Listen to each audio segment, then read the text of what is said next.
балалық шаққа саяхат жасап бір бестас ойын ойнап жіберсек, бестасты ойын ұмытып қалған жоқсыздар ма? Ұмытып қалған. Сол кезде ойнадық, одан кейін ойнаған. Қыздарla бестасты ойнаған кезде, шашамыз біріншіден бастаған кезде, бестастың біреуін өзімізге ата деп белгілеп аламыз. Яғни бұл тас біреуге ойынның аяғына шейін жүріп отырады.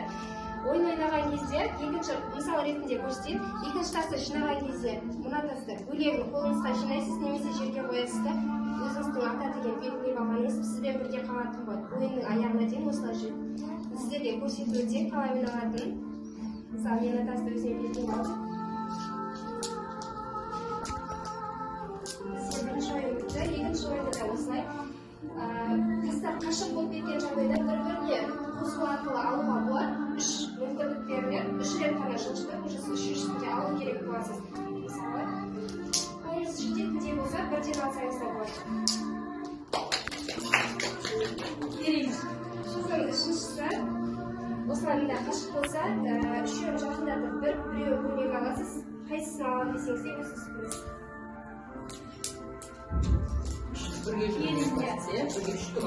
Төртінші ойында шамалы өзгеріс болады.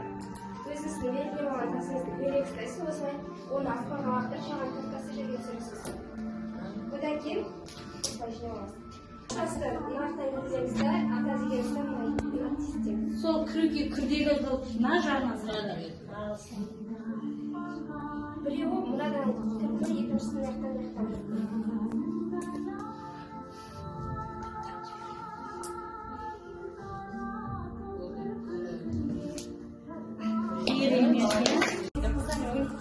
Ауылда қыздар шешес, енді бірінші күні. Ата деген тас ауысып кетуге болмайды ғой.